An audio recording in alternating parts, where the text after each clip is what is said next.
Welcome back to Tuesday nights on the PPR channel, and it is time once again for Southern Discomfort. So after a, Bethany, 3-month hiatus? Yeah, the intro is new. I was reading it. Yeah, that's one of the other ones we have up there.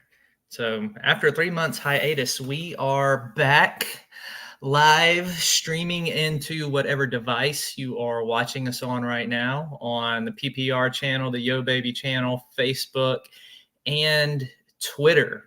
So we kicked off our live streams again this past Sunday night with Immortal Shadows, going back through the book of Revelation. So if you missed that live stream, it is up on the channel right now, so you can go back and check that out and keep up with what we are talking about. But tonight we are getting back into the subject of demons and ghosts and fallen angels.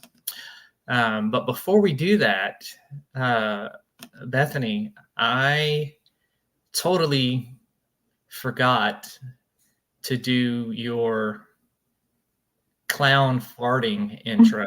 We don't have to. We really don't have to. No, we really are. We don't have to. I have my intro, and Bethany has hers. For those of you who are new to the channel, you may not have seen this, but this is an intro that Dustin made especially for Bethany.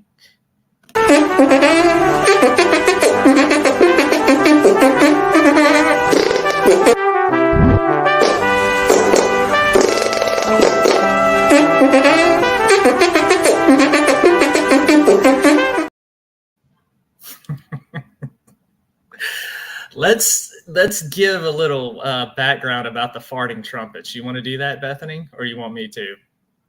Where do I begin? Okay, I mean, actually, it all started with the worst freaking dad joke that I have ever heard you utter. And that was whenever you were doing what? Seven Seals? 7 Seals from the book of Revelation. And what was the stupid joke you made? It wasn't even funny. It was like a grandpa joke. It was outdated and stupid. It wasn't funny. And you wouldn't let it go. And you kept making the joke, and then everything became seals. Yes, and then you did the horns. Hey, PW. Hey, Paul. Welcome. Yes, the joke was that when I had mentioned the 7 seals, that we're talking about seals on a document, not the fat blubbery things that go or on a beach. And Bethany thought that was the dumbest thing ever. Dustin thought it was great. And so because Dustin, okay, like you two just encourage each other. Because Dustin thought it was great and Bethany hated it so much, we ran with it, and we made all of these pictures of seals like preaching, and I think we even did we do a seal zombie apocalypse too? Yeah, it's somewhere.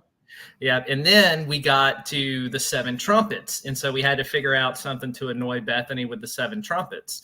So I hate that trumpet sound. Okay, that's on the that trumpet noise. You guys couldn't even pick awesome trumpets or anything, terrifying or intimidating. No, we had to pick something that would be like from a 90s Pentium processor, like long commercial that plays at like 4 a.m. I mean, you couldn't even pick anything cool. It is cool.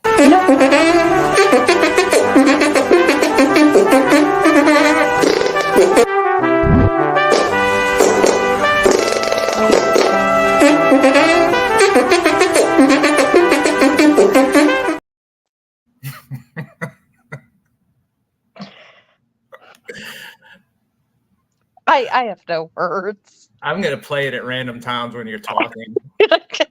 Just out of the blue. Bethany's going to be talking, and here comes the farting clowns. Yeah, and the clown is because one of my all-time favorite horror movies is the Terrifier series, and Bethany passed out during one of our watches.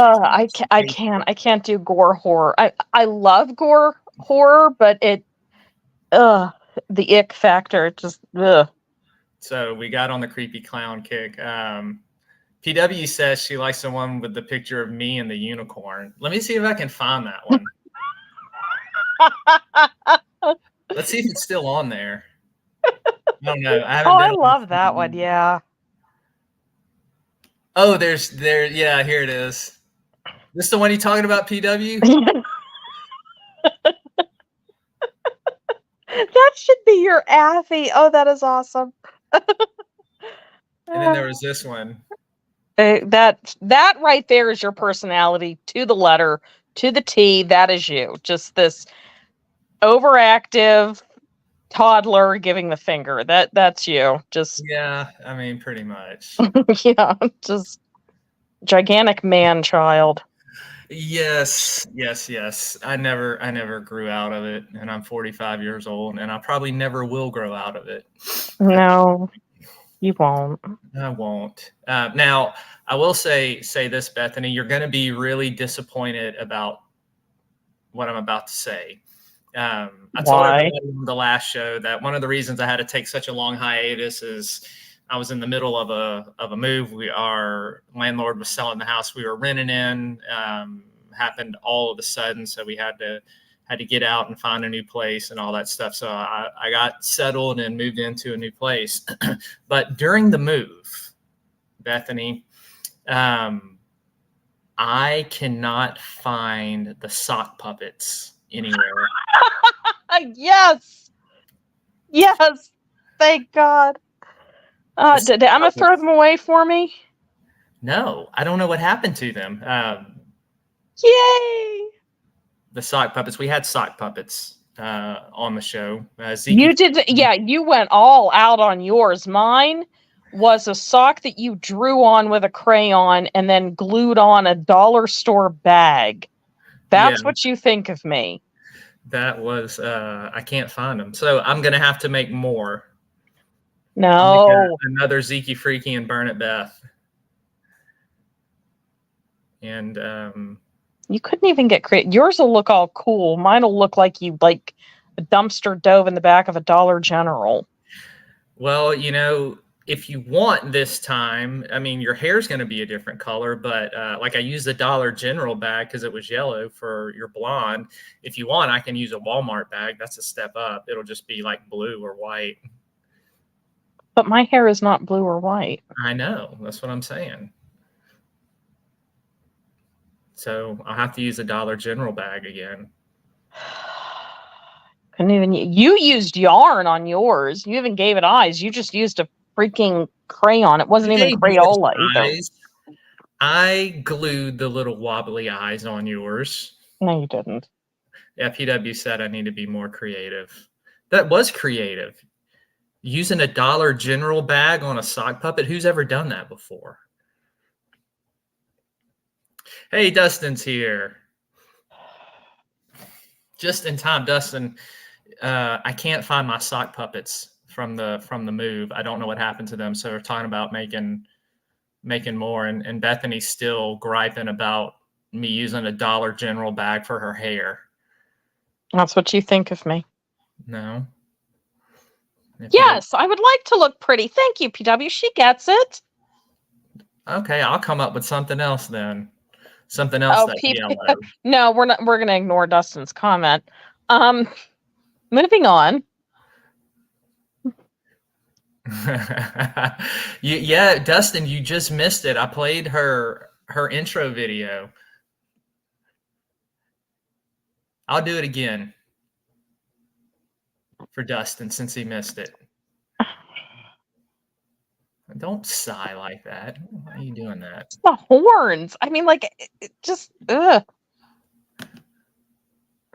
All right, we will show. There are several of them. So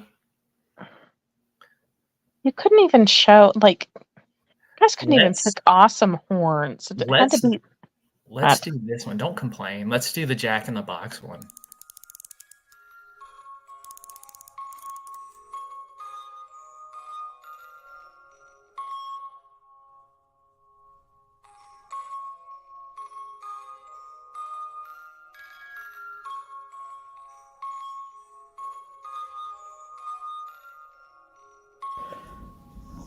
Hello. Bethany, how are you?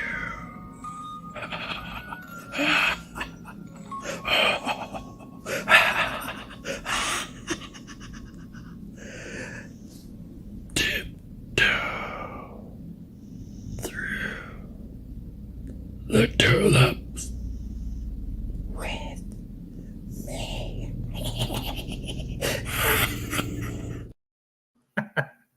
Thank you for that wonderful nightmare fuel.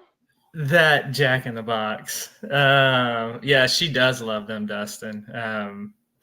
Which the whole tiptoe through the tulip thing started because she hates that Tiny Tim song that they play Yes. on Insidious. So for her birthday last year, I got a guitar and sang the song for her live on the show for her birthday. While wearing Art the Clown mask. Well, yes, while wearing my Art the Clown mask that she loves so much. No, I don't love so much. Yes, you do. I don't like Art the Clown. He's scary. Yeah, of course he is. He's Art the Clown. So let me switch things here, and we're going to kind of pivot into our discussion topic for the night. Are you sure you can focus that long? Yeah. I mean, there's not to say that I won't, if the mood presents itself, that I won't make a Bethany joke or randomly put your farting clown up again. Hey, Thank Clem. you. Welcome, Clem. Clem is Thank you for letting the world know that that's what you think of me, as farting clowns. That's and not sock what I puppets think of with you. dollar store hair. What? That's not what I think of you. That's what Dustin and I think of you. You're right. I feel so loved. So at any point, if the mood strikes me, I may put Bethany's farting clown video back up just for the heck of it. But tonight's subject is one that we have addressed in the past. And I want to preface this by saying that it is a debated topic. And I'm going to give you my understanding, my opinion. You can take it for what it is. You don't have to agree with it. It's just what I believe and what I understand. However, this is not something that should be a divisive thing among us as paranormal investigators. Now, I will say, what do you mean? When we look at the topic, I'll explain myself. When we look at the topic of ghosts and demons and fallen angels, I'm accepting of definitely a lot of viewpoints. Like I said, it is debatable. But the one thing, and I've mentioned it on the channel many times before, the one thing that I really balk against, and I know a lot of you do as well, is what I have dubbed the demonic deception hypothesis, which says that ghosts are nothing more than demon spirits pretending to be ghosts. I've pushed against that because that is a predominantly Christian viewpoint, which is an unbiblical viewpoint, and I'm going to point that out, and I've pointed that out in the past when we've done this show. So that is one that I really, really push against. But everything else, with some of the arguments and the debate, it's up in the air. But I am going to give you my understanding of the difference between ghosts and demons and fallen angels. And like I said, you can take it for what it's worth, agree, disagree, or whatever. We're here just to kind of educate, and I'm here to tell you my understanding as a Christian, as a theologian, as a pastor, and a paranormal investigator. So one of the things we will start off with, let's talk about ghost. in the past, when we first started Southern Discomfort, we we did a series on quantum physics and the paranormal. And we looked at a bunch of different views of what ghosts could actually be. Now, a lot of us, myself included, lean towards the view that ghosts are disembodied spirits of people who were once alive. There's also a view that it's a crossing of parallel universes, and that you're not really interacting with a dead person, just somebody in a parallel universe.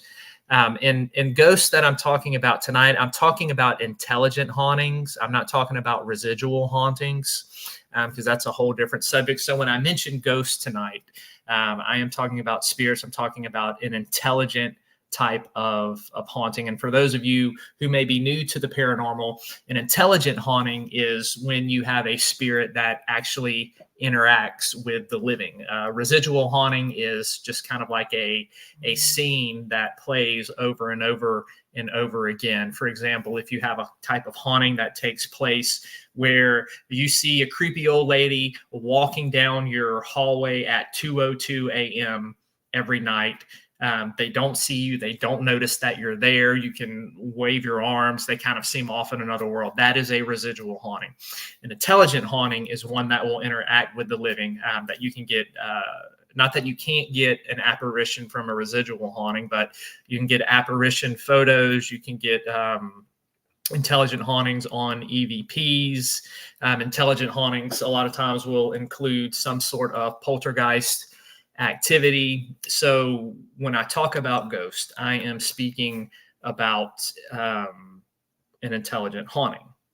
A lot of times the way that you can tell a ghost from a demon, and we'll get into demon and fallen angels in a little bit, is the majority of your hauntings are going to be by ghost. And you recognize those. There's cold spots, there's energy spikes, which is why we use the K2 meter. Sometimes there's a little heaviness in the air as well. With a demonic spirit, you're going to get a huge sense of negative energy and heaviness and weightiness in the atmosphere. But with a ghost, you're looking at something. You may feel the atmosphere change, cold spots, energy spikes. You may pick up something on an EVP, something in a photo, in an apparition, and things like that. And so the majority of what I have experienced when I have done historic places have been ghost. Now, when I do residentials, that is a different thing altogether. A lot of the residentials that I have done have been definitely dealing with darker demonic entities. So that's kind of a summary of ghosts. And again, different parapsychologists disagree what exactly these ghosts and disembodied spirits are. So there's definitely there's room for debate. And just to let people know, like even Bethany and I don't agree eye to eye on some of this stuff. And that's okay. It just goes to show that as a paranormal investigator, you can have differing viewpoints, and you can still have close relationships with people, still work beside people, even if they don't necessarily hold to your particular view. Anything you want to add to that, baby?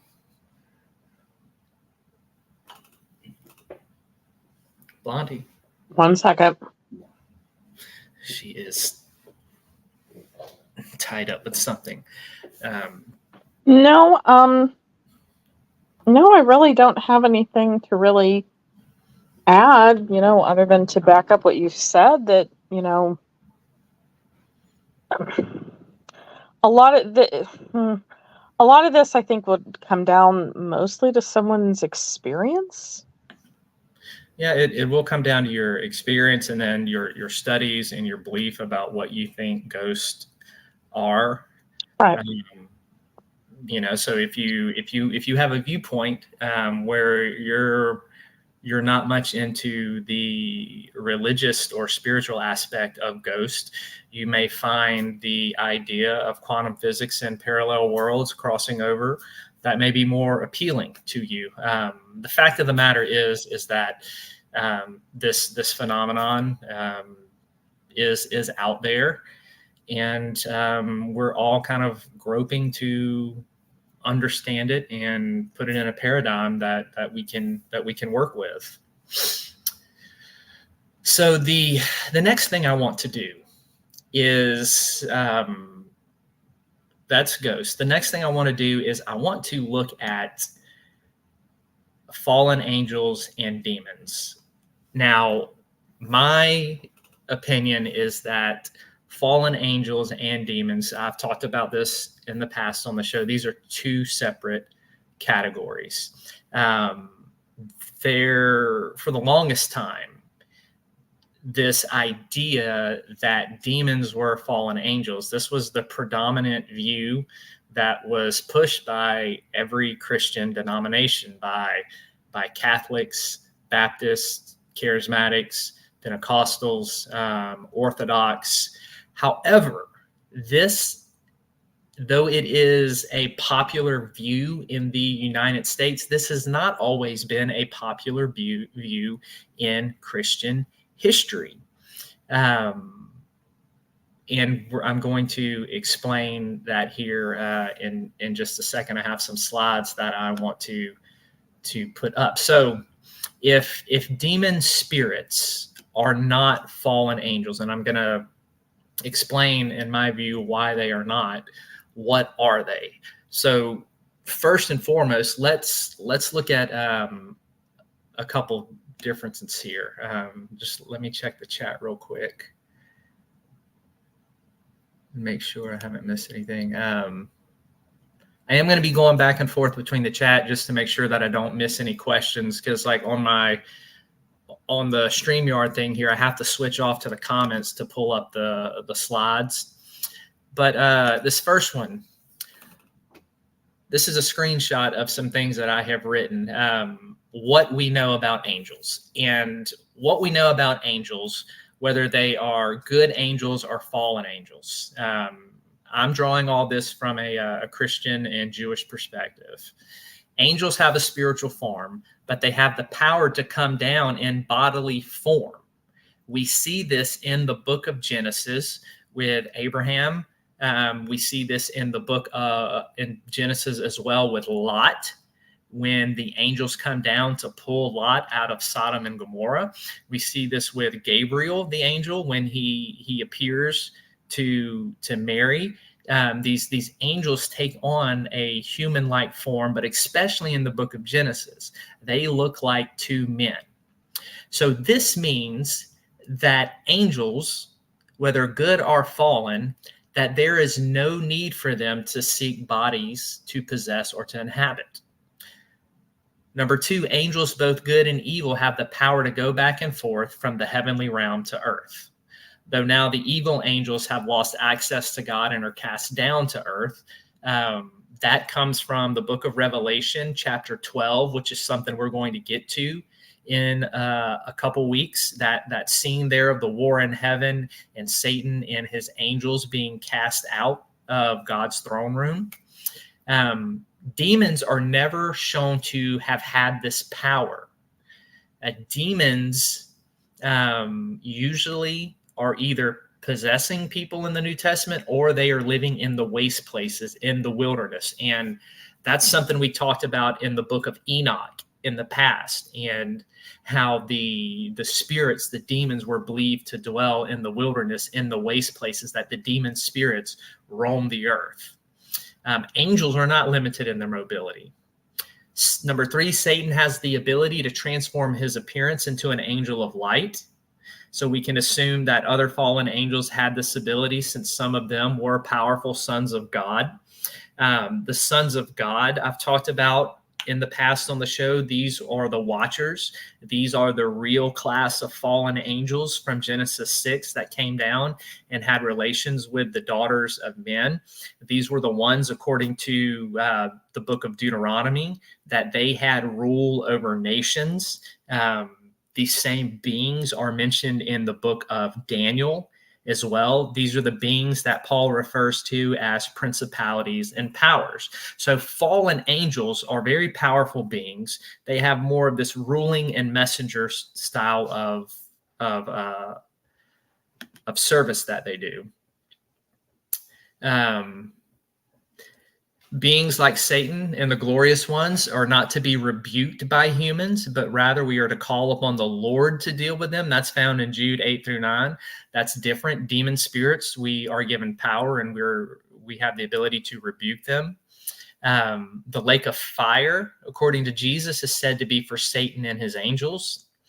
And number 6, some angels, the sons of God, have a ruling authority and engage in combat with other angels. I already mentioned that some function as messengers. Demons are never presented as fighting against good angels, but rather spending their days afflicting humans. So that's what we have about angels. Now let's look at what we know about demons. Again, I'm looking at this from a New Testament perspective.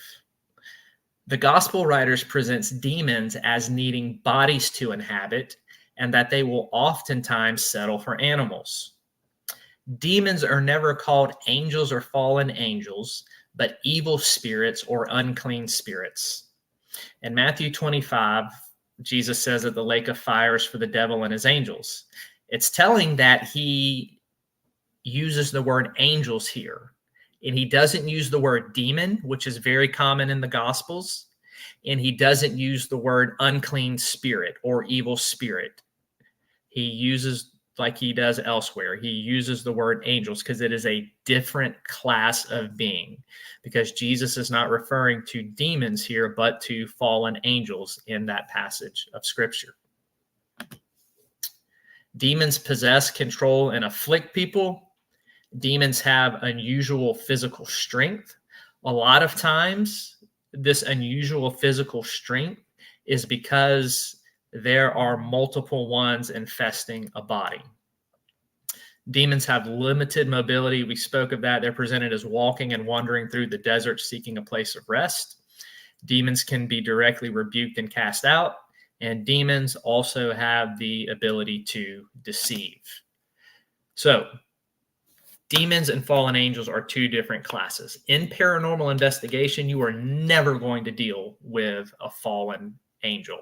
They don't mess with this kind of stuff. Their stuff is more of a ruling authority and power over nations, governments, all kinds of other things. They're not down here doing the dirty work.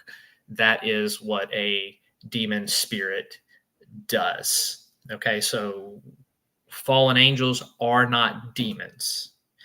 So if fallen angels are not demons, and this was a view, all of that goes all the way back. If you remember us preaching through the book of Enoch in that intertestamental period, all of the early Jewish writers, they had two classifications. The demons were not fallen angels were not demons. And now we see that belief carries over into the New Testament as well. So if demons are not fallen angels, what are they? And this is the hotly debated topic, not only in Christianity, but also when it comes to other religions. There's different views of what demon spirits are. I'm going to give you a couple of things that, again, I'm coming from a Christian New Testament perspective. And again, this is just my understanding of them. When we look at the book of Enoch and how it's carried over and used in the New Testament, we see that the demons and the unclean spirits were the souls of the Nephilim, who died in the flood. The Nephilim were the giants. They were the demigods that were half angelic and half human. So in a sense, demons are part of a classification of ghost, according to the New Testament. And this is one reason why it could explain their superhuman strength that they have, because they are kind of an offbreed of a human and an angel. I don't necessarily agree with that viewpoint, because I have more of a mythical approach to the book of Genesis. And I don't think a lot of that is meant to be taken literally. It was more of, this was the myths of the day and how they used it to explain their worldview. And so we do see this idea. This is one way that demons could be understood, that they were the souls of the Nephilim. The book of Enoch says that these souls of the Nephilim, these wicked people, they are the unclean spirits that roam the earth. And the argument is that since the New Testament quotes so much from the book of Enoch, especially the Gospels, and it draws upon it, then they had that same understanding of what demon spirits were. Because the argument is that the New Testament never defines the word demon. It never explains what it is. It's just assumed that the audience of the day knows what it is. And so scholars who hold to the Enochian view of demons say, yeah, it's because they understood them to be the soul of the Nephilim. So that is one Christian interpretation of what demons are. The second interpretation of what demon spirits are is very similar to this. The other viewpoint is that demon spirits are the souls of the wicked dead. They are the souls of wicked people who have walked this earth, who have done horrible things. So in a sense, again, these demons are a classification of ghosts. They are just very malicious, wicked, and evil ghosts. And this argument was also held by a lot of people in the early church. It's also held by some scholars by the name, let me read their names here, Peter Bolt and Alexander Campbell. They argue that this idea of a demon being a ghost of the wicked dead, this was what was common in Greek culture. And he goes back and quotes, they go back and quote Hesiod and Celsus, and they argue that the word demon, we have to understand, number one, how was this word used in early Greek culture? How was it used in Second Temple Judaism? How was it used in the days of Jesus? And how was it used in the early church? And so when we look at Greek culture in the time of Hesiod and Celsus, the term demon is used to refer to the ghost of dead men. And this understanding seems to trickle down through the ages. Like when you get to Jewish historians, such as Philo and Josephus, who was kind of around the time of Christ, Philo and Josephus both understood demons to be the spirits of the wicked departed. Philo says the souls of dead men are called demons. Josephus writes, demons are the spirits of wicked men who enter into living men and destroy them unless they are so happy as to meet with speedy relief. And so when we look at early church history, people such as Justin Martyr, Irenaeus, Origen, all of these people held this same particular view, that demon spirits were the ghost of the wicked dead. Justin Martyr writes, those who were seized and tormented by the souls of the dead, whom all call demons and madmen. And so there's just as much evidence for this viewpoint as there is for the Enochian souls of the Nephilim. these people would also argue that the gospel writers understood demons as such. And here is a quote from the scholar Alexander Campbell to help put things into perspective, going back to the idea that demons, again, the word is never defined, and it is because they already understood what it was. Alexander Campbell is going to argue from the Greek perspective that they would have understood it to be the souls of the wicked dead and not so much the souls of the Nephilim. And here's what he argues. He says, every word not specifically explained or defined in a particular sense by any standard writer or any particular age and country is to be taken and applied to the current or commonly received signification of that country and age in which the writer lived and wrote. He goes on to say that, you look at the words in the New Testament like prophet, priest, Messiah. These are never defined. Why? Because the audience already understands these words. He says it is the same thing with demons. The word is never defined because the culture of that day had been really Hellenized in the Greek influence.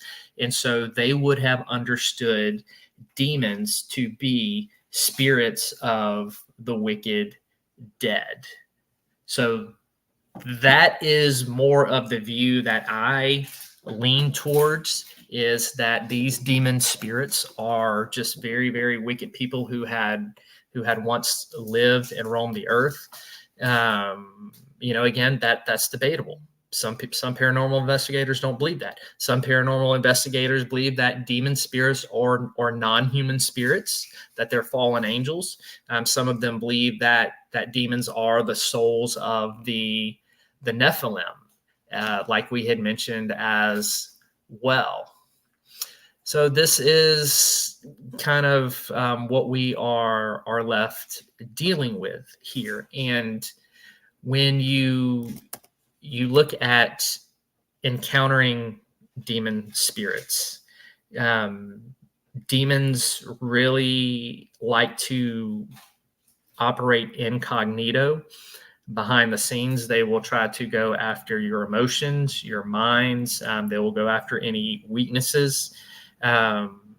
Demon spirits are going to create a very, very oppressive environment in paranormal investigation. And it's not common that you're going to run across a demon spirit when you're out there in the field investigating. It is possible, but it is not common. So the most that you are going to be dealing with as an investigator is going to be ghost, and it's not going to be a demon spirit, whether you think of it as some sort of fallen angel, whether you think of it as some type of demigod spirit of the Nephilim, or whether you think it is just a very wicked soul of a person who has died. So that is kind of just a brief introduction. If you want to hear more in depth, we've done a lot of shows that are still up on the channel in the past. I've gone through this in more detail, looking at demons, looking at fallen angels, looking at the quantum physics theories behind what ghosts are.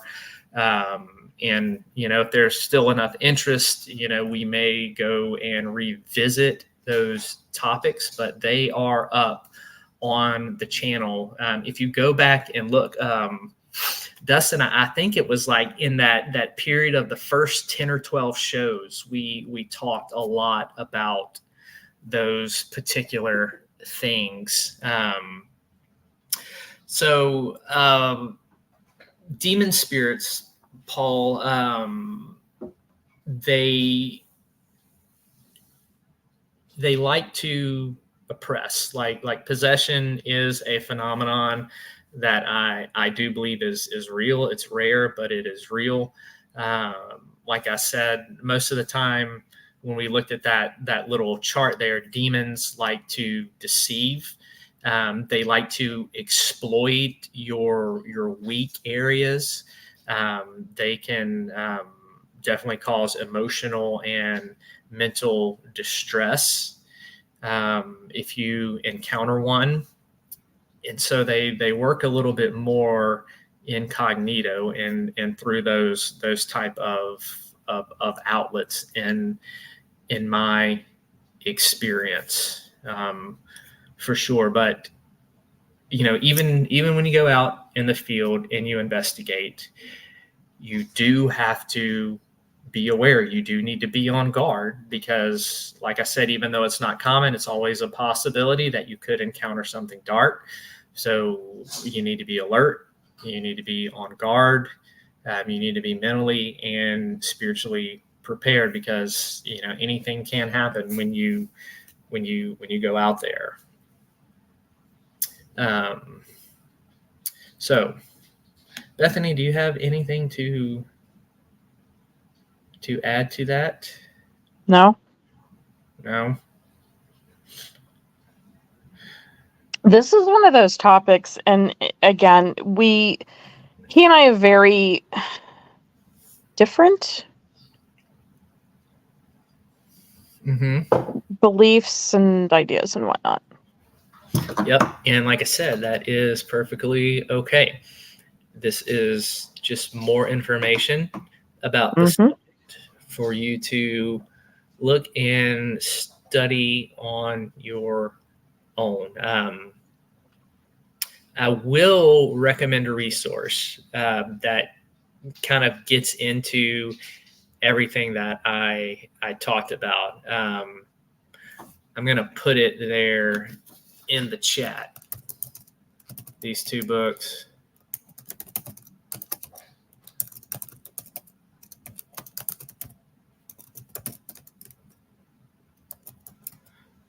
There's The Supernatural Worldview by Chris Putnam. And there is also a book called Demons by Dr. Michael Heiser. Okay, so why do you recommend these two books above all the other books out there, including like The Key of Solomon? I think some people mentioned. Why do you recommend these two over, say, those? I recommend Michael Heiser because he is a Hebrew and ancient Near East scholar who really his area of expertise is in demonology and all of these supernatural beings. And so he gives a very detailed and well thought out presentation and argument for it. Chris Putnam I like because he kind of gets into things that not a lot of people want to address. Like he gets into the view of demons being spirits of the wicked dead, and which is a view that a lot of people in church history try to sweep under the rug and not acknowledge and say that it exists when it was a very common belief. So, hey, Iman, welcome. I didn't see you there. Yeah, check those books out. Those are two on the subject that I would recommend because these are two people who are definitely not naturalistic and atheistic in their worldview, but they are very well-grounded, scholarly minded, and they just try to look at the information, and they also explore the views of the past. Now, Key of Solomon doesn't really get into the origin of these demons and what they actually are. It's more of a ranking of the spirits and how to summon them and what their sigils are and what they can do. So it's not really kind of in the camp of what we're talking about. We're kind of getting more into what are these things at their core. what is their origin? Is there a difference, right? Because you have one extreme that says ghosts, demons, fallen angels, they're all the same thing, and that is the predominant Christian view that I will argue against to my dying days. And then you have me over here on the other side that says, no, they're actually three different type of entities. Although, if you want to classify ghosts and demons as the same, just demons would be the ghosts and spirits of very wicked and evil men who are roaming the earth. You could say that, but I still draw that distinction there between ghosts and demons because of the moral quality, the moral line that separates. Now, it's like, how wicked do you have to be to become a demon? I don't know. I have no idea. Right. So don't even ask me that question, because I have zero clue how to answer that. Just don't be a crappy person, and you won't be a demon. Let's just put it that way. And then we won't have to encounter you on an investigation and cast you out. Hey, Izzy, welcome to the chat. We are just getting ready to wrap up our subject matter for tonight. So I hope you can go back and check it out. I was giving my understanding and viewpoint about the difference between ghosts, demons, and fallen angel. So hope you can go back and check that out. We talked about some pretty cool stuff. It's more of not too much in depth, just kind of a little bit of an introduction to my understanding of the topic.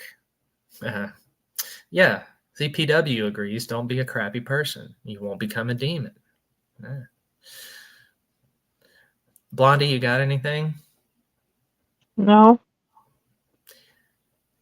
Now, are you really upset that I gave you a Dollar General bag for your sock puppet hair?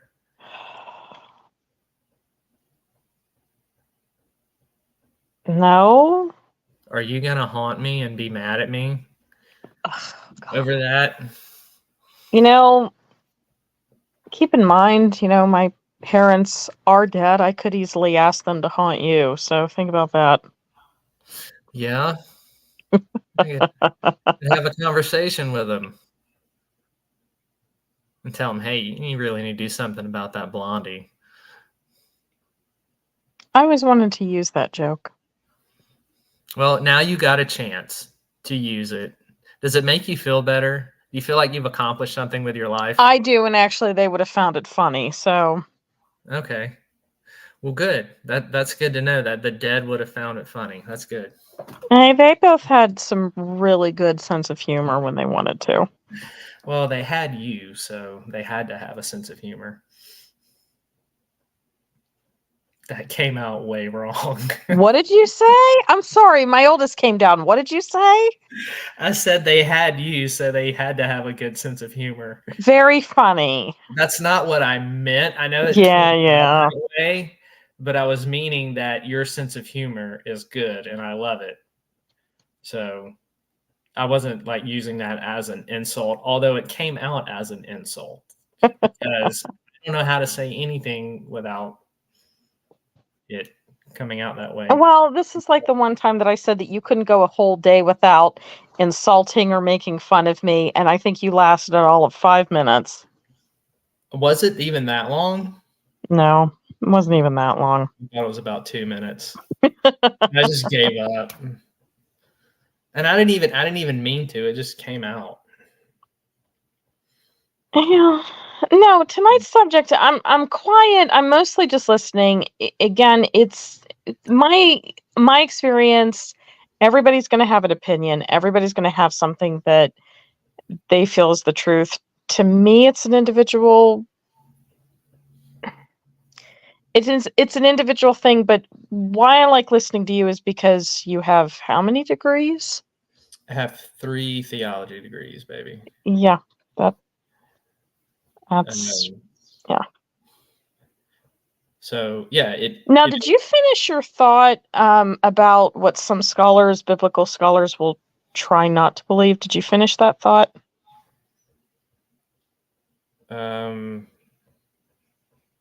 Try not to believe. I was just saying that the idea that ghost demons and fallen angels, that everything is categorized as a fallen angel, that's not an honest view. It was And before that. It was I forget what exactly you had mentioned. I don't know. I Hey, don't Frostburger, remember. you don't remember? I don't either. Was it about ghosts, demons? Demons, I think. Demons. I mentioned that there's strong arguments that for the Enochian view that it's souls of the Nephilim, but there's equally strong arguments that they are souls of the wicked dead. That's and that a lot of scholars don't want to admit Yeah, about the wicked dead. they sweep that under the rug. It's not a view that is talked about because it totally jacks up their nice little box that they've put their spiritual categories in Why? modern days. Because then if you admit that demons are ghosts of the wicked dead, then you have to admit ghosts exist. And a lot of Christian scholars don't want to go there. They will totally either. Okay, so here's an example. It is a common Jewish belief that there are ghosts. And it was that way in the Old Testament. You had the prohibition to not to summon spirits from the ritual pit. Like there was the condemnation against necromancy and summoning spirits from the place of the dead because it was an actual phenomenon that can happen. That's why they weren't told to seek knowledge from the dead. They were called to seek knowledge from Yahweh, from their God.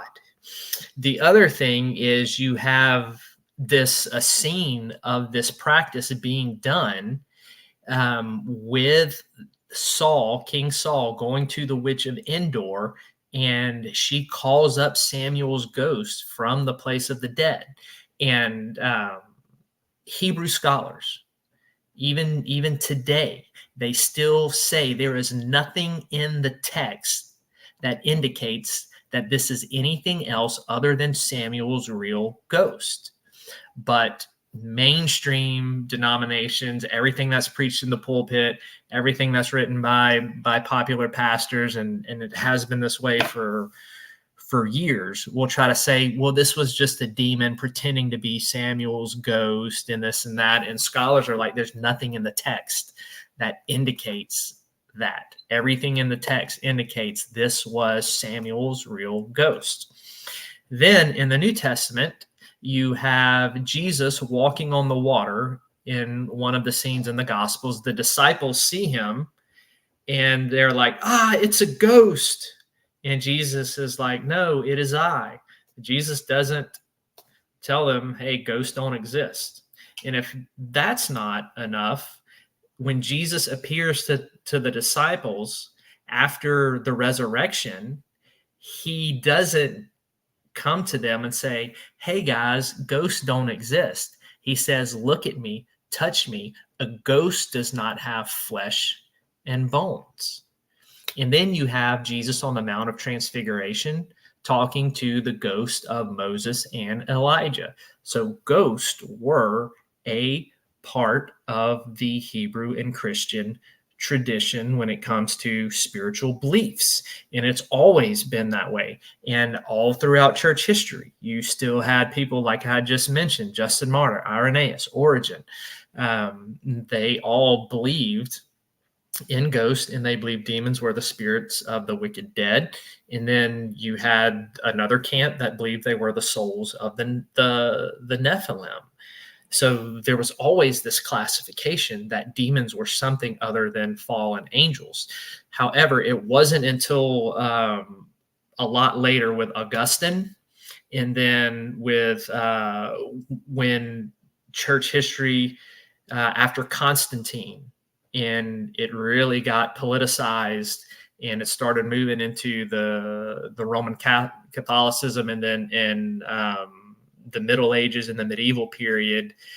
This was when the idea that demons are fallen angels, that was what was pushed, that was adopted as the official view of the church. And ever since then, it has just been pushed and pushed and pushed and repeated and repeated and repeated until Christians have just bought into it without ever thinking and looking at the text, or even bothering to go back and look at church history, or even bothering to read the tons of Hebrew scholars out there that deal with the text correctly.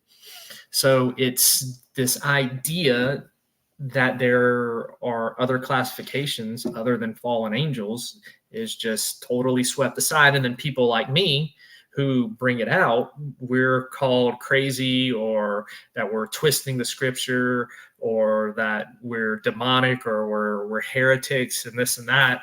And I'm like, nothing could be further from the truth. Your view is actually the one that is unbiblical. So, hey, yo, baby. Hey, Joe, baby. You should do her intro. And actually, very, very interesting argument, Zeke. And you're right. It never really gets talked about. Yeah. Yeah, Paul. They think everything is just a demon, especially when you get into the ghost thing. Like I said, the demonic deception hypothesis is one thing that I push against, to say every ghostly encounter is just a demon pretending to be a ghost. That's not true. New Testament scholars, the New Testament writers didn't believe that. Old Testament writers didn't believe that. It'd be hard to say that when Moses and Elijah appeared on the Mount of Transfiguration with Jesus, that those weren't demon spirits. That was really their ghost sitting there with Jesus. So I don't see any of them claiming those to be demon spirits.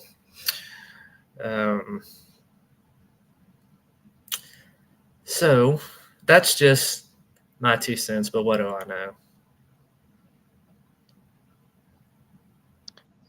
Paul asks, do you believe in the third eye? Yes, I do believe in that. I do think that psychic phenomenon is real. I think it is very extremely rare. I did a whole series on that too, Paul. On the channel, I went through psychic phenomenon, and we addressed telepathy, we addressed dream telepathy, we addressed precognition, prophecy. We addressed, what else did we do in there? We looked at poltergeist activity as well. So there's a whole series I did on the channel about that as well. I looked at it from a parapsychology perspective, and looked at some of the testing that was done, all the testing back at Duke and with Ryan at Duke University, and then all the way to some of the modern testings as well. Hey, Lilith, welcome to the chat from the Bronx. Thank you for joining us. So that's all up there, Paul. If you go back and look at on the channel at the Southern Discomfort episodes, they're all labeled, so you can pick whichever one that you find interest in. We've addressed that at some point on the show.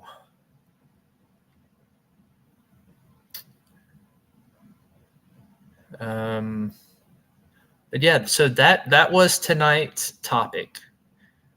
Ghost, demon, and fallen angels. Is there a difference? What is the difference? So I hope that this was informative for everybody, and I hope that this will spur you on to further studies.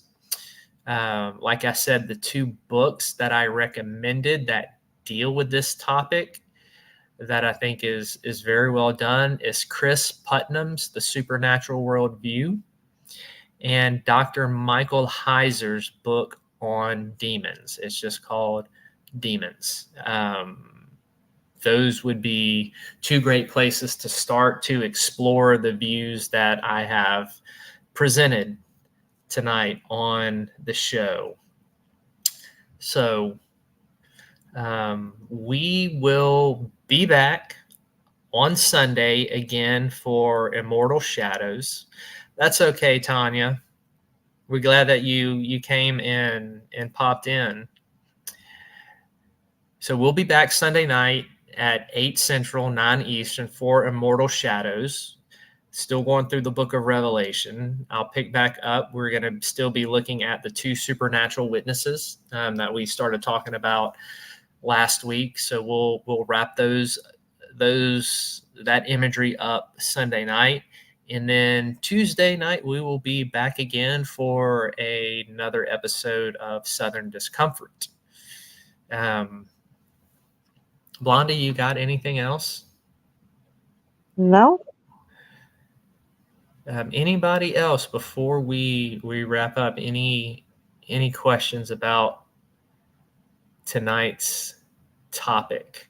Yeah, Tanya, we're back on Sunday nights at 8 o'clock.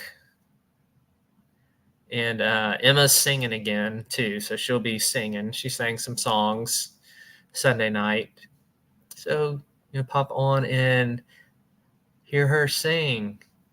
Yeah, so we'll be around.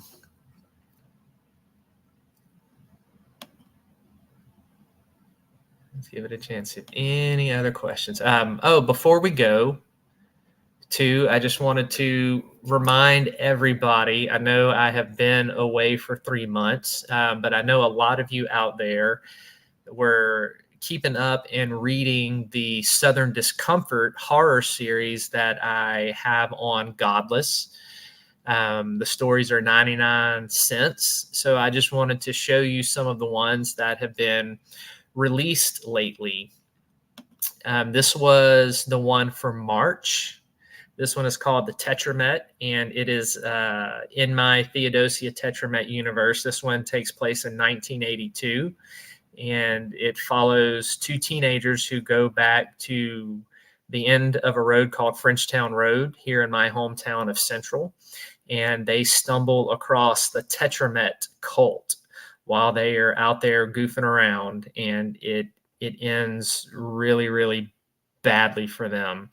And that particular story was actually a branch off of this book. This is my latest book, The Tetramet Tapes. It released in March. This one follows a group of boys, 12-year-old boys, who find some creepy VHS tapes in their weird old neighbor's trash, and they watch the tapes, and the disturbing footage leads them on a wild goose chase of trying to find out the urban legend about the Tetramet cult in their area, and it leads them to the end of Frenchtown Road, where they have some horrific run-ins with some cult members and some demonic entities out there. So if you like found footage style, this one, people have described this book as like a mixture of Stand By Me, the VHS franchise, in a very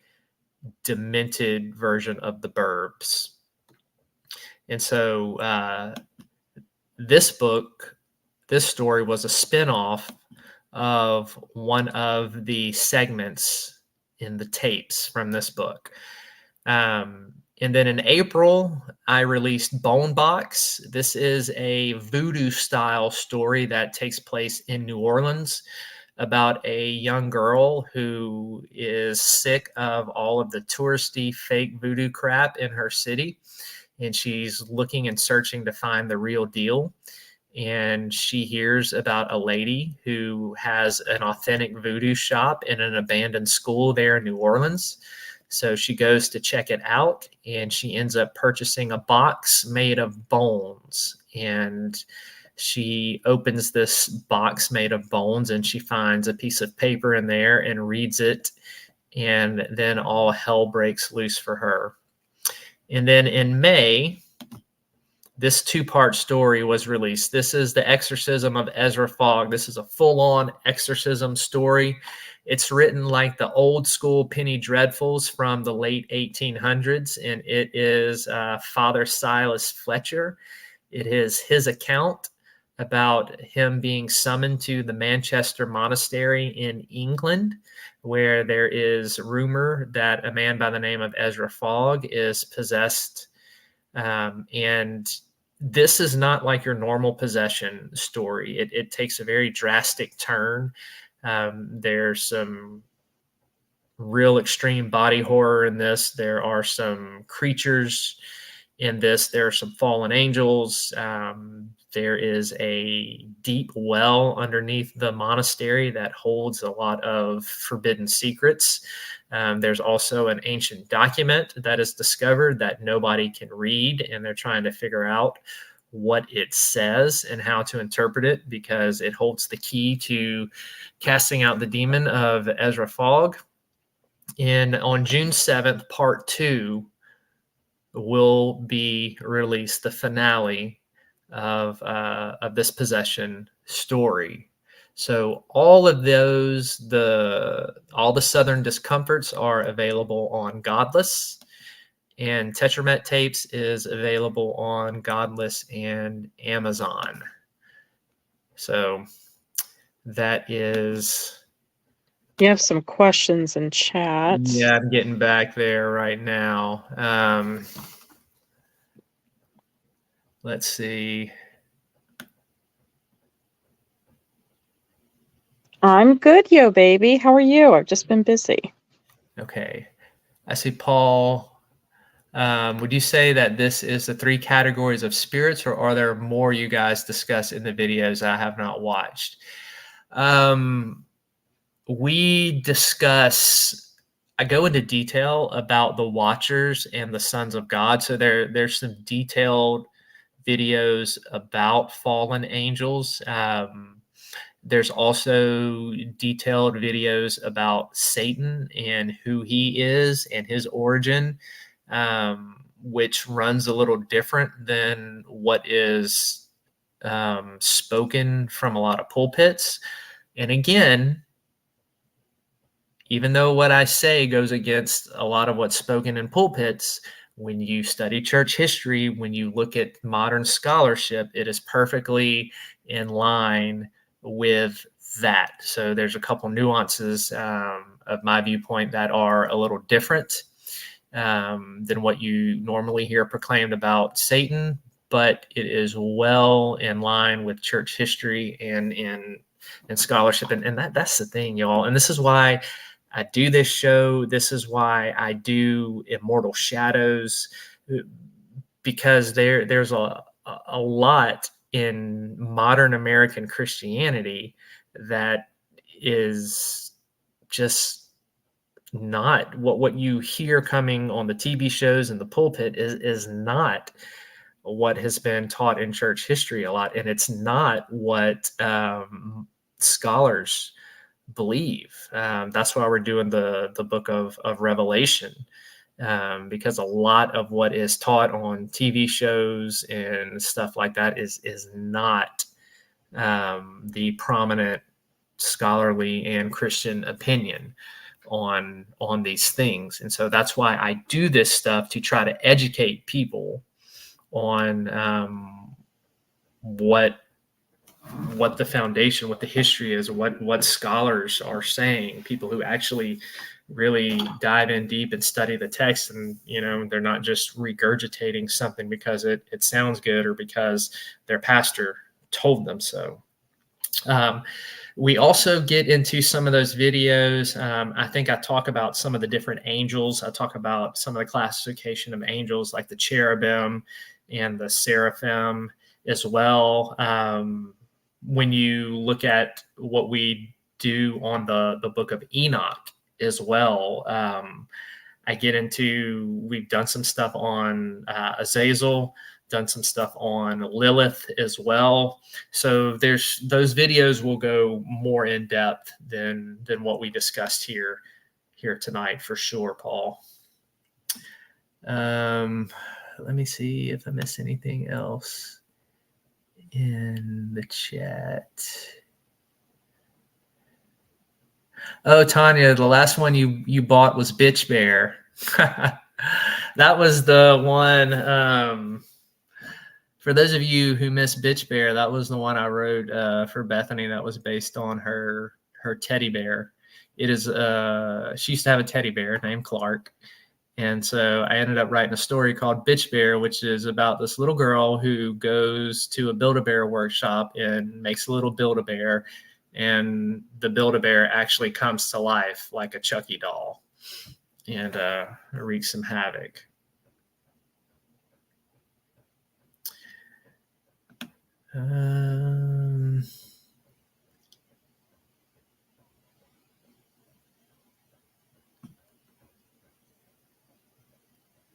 Oh yeah, Sweet Acres. If you're talking about the books that I mentioned up there, like, yeah, mine is all fiction. Oh yeah, formed a horrible attachment from an altar. Yeah, the stuff that I present is all fiction. I mean, it's based on some urban legends that I grew up with out here in Louisiana, and I just kind of took those urban legends and made them more, and really just ran with it. And I developed a whole universe around this. I have a series of books that I'm doing in it. I have short stories in it as well. But that one, the Tetramet tapes, is definitely a made up one. Hey, Johnny Small Pepper, thank you for sharing us out. So yeah, if you want to get those stories in those books, they're on Godless, and Tetramet Tapes is on Amazon. But yeah, Tanya, all of those ones that I mentioned, those have been the latest Southern Discomfort issues that have come out as of late. And that's what I got going on. And let's see. Bonebox, Tanya, the Tetramet one is pretty brutal and gory in places. I don't know if that one would be for you. Bonebox is not really gory. Just the end is pretty shocking. And then the Exorcism of Ezra Fogg may appeal to you. And Tetramet Tapes is as well. Tetramet Tapes, it does have some gore and violence in it, but it is definitely more of a creepy, atmospheric, get under your skin and unsettle you type of horror. So those are all up there.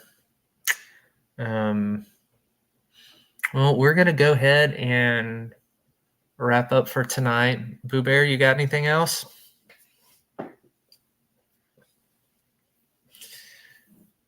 Bethany? No, I'm good. No? Okay, well, everybody, thank y'all for stopping by for the show, for my first show here on Southern Discomfort in 3 months. It's good to be back. Thank you, everybody, for coming and joining us in the chat and saying hello and sharing us out. I will be back again on Sunday night for Immortal Shadows, going through the book of Revelation. Always stick around at the end. We play a inspirational video here that Dustin has made for us at the end of every show. So again, thank you all for tuning in. Thank you for the support. We love you, and we will be back again Sunday night. Is this what giving up feels like?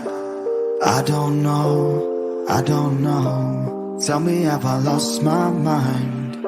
Nowhere to go, so far from home. Is this what giving up feels like? I don't know, I don't know. Tell me, have I lost my mind? So I break these walls and hold my head up high, and I swear my ground until the day I die. As the rain falls down, there's no more tears to cry, tears to cry. So I break these walls and hold my head up high. No, I'm not giving in. No, I'm not giving in.